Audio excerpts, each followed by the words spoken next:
How's it going everyone? Chris here with another Modern Warfare 3 class setup idea. This time round we're going to take a look at a class I've put together named Riot Control, which as you can guess is based around the Riot Shield in Modern Warfare 3. So this is going to be a fun class setup, just to have lots of fun in game and to play around with the Riot Shield. And the main aim is to give those campers a well-deserved beatdown and also lure unsuspecting noobs into our traps.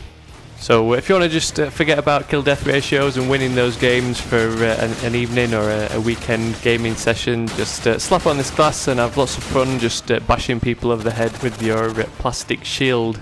So first up, let's take a look at weapons and attachments for this Riot Control class.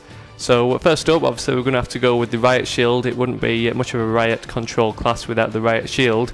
Out of the two proficiencies for the Riot Shield, we've got the choice of either melee or speed.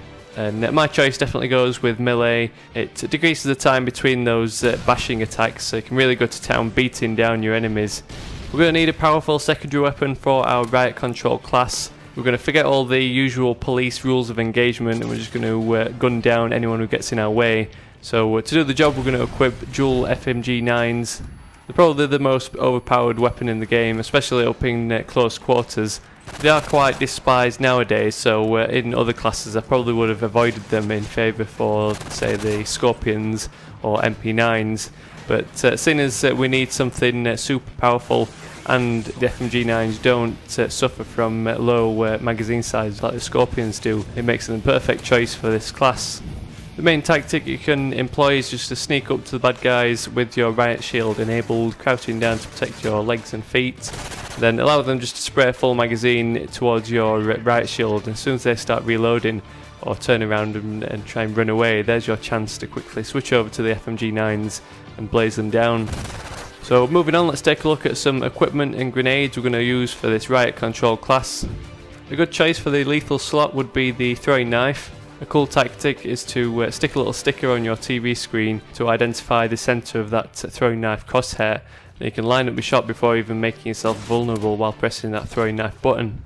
I personally can't be arsed sticking things to my TV screen, so an alternative I'm going to go for is C4. C4 probably has a couple of benefits over the throwing knife in that it can blow people up from around a corner or over a wall. Tactics wise, same again, just wait until the enemy's reloading or have turned their attention away from you, and there's your perfect opportunity to toss out the C4, then immediately double tap that X button or reload button to detonate it immediately.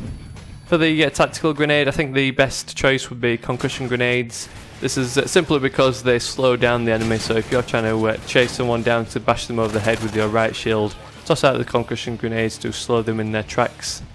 So moving on, let's take a look at a perk setup for your Riot Control class. The most important perk for slot 1 is definitely Sleight of Hand. It's the pro version in particular we're going to make use of, so we can switch our weapons a lot faster to bring up our dual FMG9s in a heartbeat. For the second slot, Quick Draw would have been a good choice, especially if you're running that throwing knife setup. Quick Draw will just allow you to immediately bring back your Riot Shield after throwing your C4 or throwing knife. But in any general game, if you're not in a lobby full of absolute noobs, most people's first move is to toss a grenade at you or try and blow you up with a rocket launcher or some sort of explosive. So the best second tier perk I've found is Blast Shield.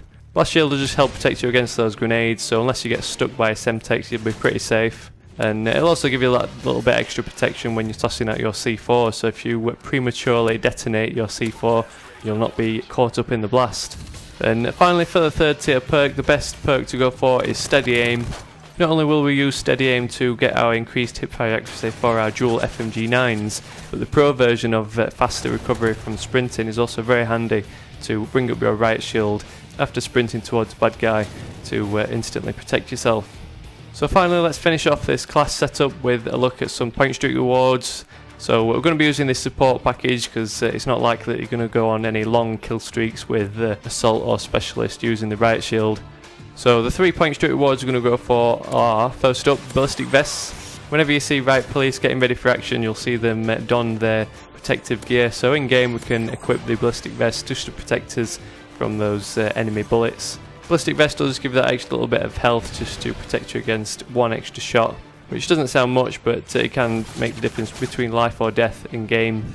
In real life situations, when a riot gets out of control, you'll often see the police use water cannons to control the crowds. We're going to be a little bit more ruthless in game. Instead of using a water cannon, we're going to use an actual minigun. So we'll equip the remote sentry gun for our second point streak reward. Then finally, if you manage to rack up a streak of 18 points in game, you'll be able to equip the Juggernaut Recon reward to not only run around with your riot shield, but also be equipped with that extra protection from the full bomb suit. This does make it a lot easier just to run around and beat down those noobs while taking return fire.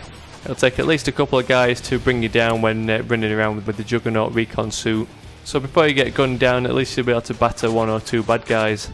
So that's it for my Riot Control class setup. If you like the idea or enjoyed this little video, drop me a thumbs up to help share the video with others and just give my videos a little bit more widespread exposure. So thanks very much for watching everyone. I'll catch you all later.